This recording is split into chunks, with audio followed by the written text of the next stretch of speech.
اچھا، کئی ایسے اسلامی بھائی ہیں کہ جن کے مزاج میں آگے بڑھنا نہیں ہے. میری درخواست ہے دعوت اسلامی کے کاموں کی طرف دھیان دیں، صرف کمانے کی طرف دھیان نہ دیں کہ یار یہ چلا جائے گا تو یوں ہو جائے گا، یہ چلا جائے گا یوں ہو جائے گا، یہ چھوڑ دو گا تو یوں ہو جائے گا. اللہ تعالیٰ سے برکت کی دعا کر لیں کہ یا اللہ میرے رزق میں برکت عطا فرما دے. وہ رب کریم ہے، وہ آسان رزق دینے پر قادر ہے. لوگ تھک کر بھی کماتے ہیں، لوگ بیٹھ کر بھی کماتے ہیں. آپ اپنے رب سے آسان حلال طیب رزق کا سوال کریں، یا اللہ حلال آسان طیب رزق دے اور اسے برکت عطا فرما دے، تو تھوڑے میں بھی اللہ پورا فرما دے گا. تھکتے یوں بھی تو ہے نا کہ یار اتنی محنت کرنے کے باوجود بھی گھر تو پھر بھی پرابلم میں سے ہی چل رہا ہے. تو پتہ چلا نہ یہ ہاتھ میں آیا نہ وہ ہاتھ میں آیا، نہ یہاں کہہ رہے نہ ادھر کہہ رہے، بس زندگی اسی طرح تھک تھک کے گزار دی. میں پتہ نہیں میں آپ کو اپنی جذبے، اپنا جو میرا جو سوچ ہے وہ میں آپ کو پراپر ڈیلیور کر پا رہا ہوں یا نہیں کا. یہ میرے ٹوٹے پھوٹے سے بکھڑے سے جذبات ہیں جو میں آپ کو عرض کرنے کی کوشش کر رہا ہوں. امیر سنت کا مدنی مذاکرے میں حاجی امین نے بھی بڑی پیارے طریقے سے وہ لفظوں کو لے لیا تھا. امیر سنت کے بڑے تو ہو ہی گئے، بڑے آپ بھی ہو جاؤ گے اگر سانسیں ہیں تو، لیکن اگر بوڑھا ہونا ہی ہے، ضعیفی آنی ہے، تو وہ عمر اور ضعیفی کا ایک حساب کتاب ہے. لیکن یہ کڑ کڑ کر بوڑھا ہونا کیا ہے یار؟ اس چیز میں رو رو کر برا ہونا کہ یار پورا نہیں ہوتا، پورا نہیں ہوتا. یہ پورا نہیں ہوتا کہ راگ لاپنے والے کا پورا کبھی بھی نہیں ہوتا. یہ شکوہ چھوڑ دو، پورا نہیں ہوتا یار، اللہ ہی پورا کرنے والا ہے. تقوی کا راستہ اختیار کرے، کون کہتا ہے پورا نہیں ہوتا؟ اللہ دے گا وہاں سے جہاں گمان بھی نہیں جاتا. اللہ دے گا برکت، اللہ نکالے گا مشکل سے. ہم تقوی اختیار کرنے کے بجائے محنت پر بہت دھیان دے رہے ہیں. اللہ کے لیے تقوی اختیار کریں، ہم پرہیزگاری اختیار کریں، اس کی راہ میں اپنی زندگیوں کو، اپنی سانسوں کو اور اپنی جانوں کو اور اپنی وقت کو قربان کریں. اللہ آپ کو اور مجھے پورا کر کے دے گا.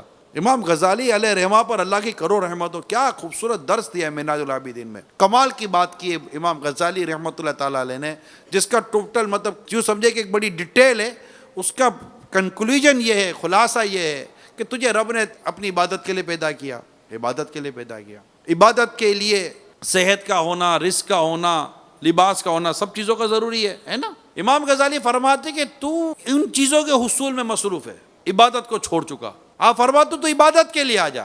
اب عبادت کے لیے جو چیز ضروری نہیں وہ تجھے تیرا رب عطا فرما دے گا. تو اس سے تجھے عبادت کے لیے پیدا کیا ہے، تو عبادت کر.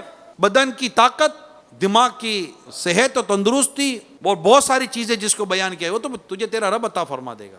ہم اپنے رب کے لیے خالص ہو جائیں، خالص ہو جائیں، اور بہت زیادہ مال کمانے میں اپنے آپ کو نڈھال نہ کریں. میں انہماک اور نڈھال کی بات کر رہا ہوں. میں روزگار نہ، یہ نہیں کہتا کہ روزگار نہ کمایا جائے، لیکن تھوڑا سا اس کو آپ سوچ لیں. 8 سال، 5 سال، 10 سال، 2 سال، 3 سال کئیوں کو ہو گئے دوڑتے بھاگتے ہوئے، دیکھ لیں کتنی ترقی کر لی. ہمارے مشورے پر عمل کرے 2-4 سال، پھر دیکھیے کیا ہو جاتا ہے. 2-2-4 والی بات ہے. اپنا 5-7-10 سال کا پچھلا موازنہ کر لیں، اور آج میں آپ کو ایک مشورہ دے رہا ہوں، 5 سال ہمارے کہنے پر کر لیں. نہیں ہوگا تو پھر چلے جانا بھیا، حلال کی طرف جانا ہے، کون سا حرام کی طرف جانا ہے. لیکن ہو سکتا ہے کہ آپ کو ہمارا مشورہ کام آ جائے اور آپ کو لگے کہ یار یہ زندگی کا یہ پہلو تو دیکھا ہی نہیں تھا، زندگی کا یہ انداز تو دیکھا ہی نہیں تھا یار. اسی طرح دوڑتے دوڑتے زندگی گزر گئی. اللہ کریم جس کے مال نے برکت دینا، بس سمجھو کہ وہ مدینہ مدینہ ہو گیا ہے، بچ جاتا ہے اس کا، اللہ پورا کر دیتا ہے اس کو. توکل کا ذکر آیا نا، امام غزالی علیہ رحمٰن نے منہاج العابدین میں توکل کا جب بیان کیا، وہاں راہ خدا میں جو وقت دیتے ان کے لیے رزق کے معاملے میں توکل بہت اہمیت کا حامل ہے. امام غزالی اس کو الگ سے ہائی لائٹ کیا ہے کہ وہاں پر بندہ مار کھا جاتا ہے. تو اللہ کرے کہ ہم صحیح توکل کرنے والے بن جائیں، اور جو میں کہہ رہا ہوں اللہ مجھے میرے کہنے پر مجھے بھی سچا کرے. کئی باتیں ایسی جو کتابوں کی پڑھی ہوئی، بزرگوں سے سیکھی ہوئی باتیں ہیں، میرا اس پر عمل ہے، اس کا میں دعویٰ نہیں کرتا. چیزیں اچھی لگتی ہیں، میں آپ کو بیان کر رہا ہوں. میں عمل کر نہ سکوں، کوئی اور کر لے گا. زندگی آپ کی بہت پرسکون گزرے گی، گھر میں بہت اچھا ٹائم دیں گے، ماں باپ بھی خوش ہوں گے، بیوی بچے بھی خوش ہوں گے، بھائی بہن بھی خوش ہوں گے. پھر حالات کب بدل جائے؟ اچھا اتنا حالات بدلے ہی نہیں ہے نا. ہم جیسے ہیں حالات ویسے ہی ہیں. ہم بدل جائیں، ہو سکتا ہے حالات بدل جائیں. رخ بدلنے کی دیر ہے، سوچ بدلنے کی دیر ہے. یہ جو کچھ میں کہہ رہا ہوں نا، سوائے بھروسہ کرنے کے رب پر اور کچھ کے سوا چارہ نہیں ہے.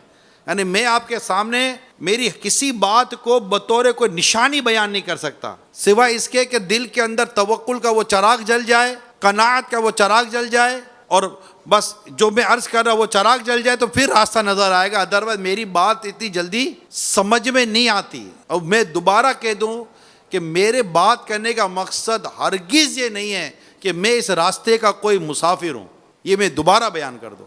لیکن یہ راستہ ہے بہت اچھا، اس پہ ٹینشن نہیں ہے، پریشانی نہیں ہے، کیونکہ میں نے اس راستے پر جس شخصیت کو چلتے دیکھا ہے نا، اس کا نام امیر اہل سنت ہے.